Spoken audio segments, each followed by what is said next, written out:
सृष्टी आज सकाळी लवकर उठली होती. रोजच्या वेळेच्या आधीच उठली होती कारण आज सुट्टीचा दिवस होता. सकाळी उठून तिने घराची स्वच्छता केली. अंघोळ करून पूजापाठ सगळे काम पूर्ण करून घेतले. तोपर्यंत घरात कोणीही उठले नव्हते. आज सगळ्यांची सुट्टी होती म्हणून तिने ठरवले की आधी घराची स्वच्छता करून अंघोळ वगैरे करून तयार व्हायचे आणि नंतर सगळ्यांसाठी नाश्ता बनवायचा. ती सासूबाईंना विचारते, सांगून टाका, नाश्त्यात काय खाल? लंचला काय बनवायचे? सासूबाई म्हणतात, ठीक आहे, सगळ्यांना विचार, तुला जे योग्य वाटेल ते बनव. आणि तुला आठवतंय ना, आज तुझ्या नणंद नेहाला पाहायला मुलाकडचे लोक येणार आहेत. बेटा, त्याची सगळी तयारी तुलाच करावी लागेल. माझी तब्येत काही ठीक नाही, कमरेत खूप दुखतंय. सृष्टी म्हणते, आईजी, तुम्ही काळजी करू नका. नेहा दिदी माझी नणंद नाही तर माझी बहीण आहे. मी कुठलीच कसूर ठेवणार नाही. खूप प्रयत्नांनंतर एवढं चांगलं स्थळ मिळालं आहे. हे स्थळ सृष्टीच्या सासऱ्यांच्या ऑफिसमधील एका मित्राने त्यांच्या मुलासाठी मागितले होते. सासूबाई म्हणतात, जर आज नेहाचं लग्न ठरलं तर आमच्यासाठी खूप आनंदाची गोष्ट असेल. सृष्टी म्हणते, हो आईजी, तुम्ही काहीही चिंता करू नका, नातं नक्की जुळेल. आणि मग बघा, लग्नात किती धूमधडाका करतो ते. अगदी थाटामाटात लग्न करू. इतकं बोलून सृष्टी तिथून निघून जाते आणि स्वयंपाकाच्या तयारीत लागते. दुपारी मुलाकडचे लोक घरी येणार होते. तिने पटापट स्वयंपाकाची तयारी केली आणि नंतर नणंद नेहाला तयार करायला लागली. तेवढ्यात मुलाकडचे लोक घरी पोहोचतात. सगळेजण आरामात बसतात, नाश्ता करतात. त्यानंतर सृष्टी नेहाला घेऊन बाहेर येते. दोन्ही कुटुंबांना मुलगा आणि मुलगी दोघेही आवडतात. नेहालाही मुलगा आवडतो आणि मुलालाही नेहा आवडते. दोघेही नात्यासाठी होकार देतात. तेव्हाच सृष्टी स्वयंपाकघरात काहीतरी घेण्यासाठी जाते आणि इशाराने आपल्या नवऱ्याला बोलावते. तिचा नवरा स्वयंपाकघरात जातो तेव्हा ती म्हणते, ऐका हं, माझं एक ऐका. ह्यांच्यासोबत हुंडा आणि देवाणघेवाणीची गोष्ट आधीच ठरवून घ्या, नंतर कुठलीही मागणी नको. सृष्टीचा पती अजय म्हणतो, नाही, हे पप्पांचे खास मित्र आहेत, अशी काही गोष्ट होणार नाही. पप्पांनी त्यांच्याशी आधीच बोलून ठेवलं असेल. तरीही अजय बाहेर जाऊन आपल्या वडिलांच्या कानात एकदा ही गोष्ट बोलतो. तेव्हा अजयचे वडील मुलाकडच्यांना म्हणतात, भाऊसाहेब, जर लागलीच देवाणघेवाणीची ही चर्चा झाली तर उत्तम होईल. त्यावर मुलाच्या आईवडिलांनी उत्तर दिलं, आम्हाला काहीही हुंडा नको. तुम्ही तुमच्या इच्छेनुसार मुलीला जे द्यायचं असेल तेच द्या. त्यापेक्षा अधिक काही नको. आम्हाला तुमची मुलगी आवडली आहे. त्याचवेळी सृष्टी स्वयंपाकघरातून बाहेर येते आणि म्हणते, काका, आम्हाला तर फक्त 1 रुपयात लग्न करायचं आहे. आमच्याकडे फारसे पैसे नाहीत. हे ऐकून मुलाचे वडील म्हणतात, 1 रुपयाचं लग्न कोण करतं? आमचाही एकुलता एक मुलगा आहे. आम्हालाही समाजात 4 लोकांना दाखवायचं आहे. तेव्हाच सृष्टीला तिच्या घरचे नजरेने समजावण्याचा प्रयत्न करतात. तिचा नवरा अजय तिला हात धरून एका खोलीत घेऊन जातो आणि विचारतो, तू हे काय करतेस?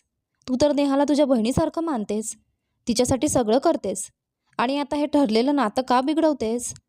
सृष्टी म्हणते, नाही, मी या लोकांना व्यवस्थित ओळखून घेतलं आहे. मला वाटत नाही की हे लोक चांगले आहेत.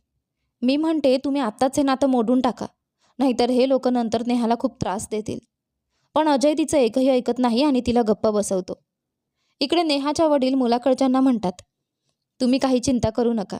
आम्ही आमच्या परीने शक्य तितकं चांगलं लग्न करू आणि तुमची प्रतिष्ठा कुठेही कमी होणार नाही. मुलाकडचे लोक निघून जातात. ते गेल्यावर घरातील सगळे सृष्टीला बसवून विचारतात, तू तर खूप समजदार आहेस. आजपर्यंत या घराला तूच सांभाळला आहेस. मग आज हे असं का केलंस? आम्हाला तुझ्याकडून अशी अपेक्षा नव्हती. तुला नेहाचं सुख नको आहे का? सृष्टी उत्तर देते, असं काही नाही. नेहाच्या भल्याचा विचार माझ्या इतका कुणीच करू शकत नाही. मी नेहाला कधीच नणंद म्हणून नाही पाहिलं, तर सख्ख्या बहिणीसारखंच मानलं आहे आणि तसंच प्रेम दिलं आहे. हे नेहा दिदीलाही ठाऊक आहे.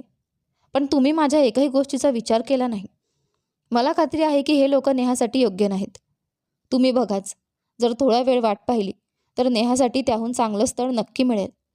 सृष्टीचे शब्द सर्वांच्या मनात घर करून बसले. एके दिवशी अचानक नेहाच्या होणाऱ्या सासऱ्यांचा फोन तिच्या वडिलांना आला. ते म्हणाले, बघा जी, सगळे लोक विचारत आहेत की हुंड्यात काय मिळणार आहे. आम्ही विचार करत होतो जर एक गाडी मिळाली तर लग्नाचं नाव मोठं होईल. नेहाचे वडील म्हणाले, हो हो, गाडी तर आम्ही देणारच आहोत. तुम्ही काळजी करू नका. आम्ही आमच्या बाजूने काहीही कमी पडू देणार नाही. तेव्हा मुलाचे वडील म्हणतात, जर मोठी गाडी मिळाली तर आणखी छान होईल. हळूहळू त्यांच्या मागण्या वाढत गेल्या. अजयनेही आपल्या कंपनीकडून लग्नासाठी थोडा लोन घेतला. इकडे नेहाच्या आईवडिलांनी आपली जमवलेली संपत्ती, दागिने, कपडे सगळं हुंड्यासाठी खर्च केलं. पण तरीही ते लोक समाधान मानत नव्हते. कधी नेहाची सासू तिला फोनवर काहीतरी बोलायचे, तर कधी तिचे सासरे तिच्या वडिलांकडे नवनवीन मागण्या करायचे. हळूहळू नेहाचे आईवडील आणि अजयलाही समजायला लागलं की कदाचित सृष्टी बरोबरच बोलत होती. पण त्यांनी स्वतःला समजावत राहिले की काय करणार, शेवटी ही आपल्या लेकीची आणि जावयाचीच गोष्ट आहे. आपण त्यांच्यासाठी थोडं करायलाच हवं. एका दिवशी अचानक नेहाच्या होणाऱ्या नवऱ्याचा तिच्याकडे फोन येतो. तो म्हणतो, पाहिलंस ना नेहा, मी एक मोठा आणि सुंदर 3 BHK फ्लॅट घेतला आहे. पण आता लग्न आहे त्यामुळे सगळे पैसे लग्नातच खर्च होत आहेत. मी विचार केला की तो फ्लॅट तुला लग्नात भेट द्यावा, पण त्यासाठी तुझ्या घरच्यांनी त्याची डाऊन पेमेंट करावी. उरलेल्या हप्त्यांची काळजी मी घेतो. हे ऐकून नेहा आश्चर्यचकित होते. ती ही गोष्ट आपल्या आईवडिलांना आणि भावाला सांगते. तेव्हा तिचे वडील तडक उठून म्हणतात, बस, आता खूप झालं. आपण जितकं सहन करतोय तेवढं हे लोक अधिकाधिक मागण्या करत चालले आहेत. सृष्टीने त्या दिवशी अगदी योग्यच सांगितलं होतं, पण आपण तिला गप्प बसवून मोठी चूक केली. मात्र आज माझ्या डोळ्यांवरची पट्टी दूर झाली आहे.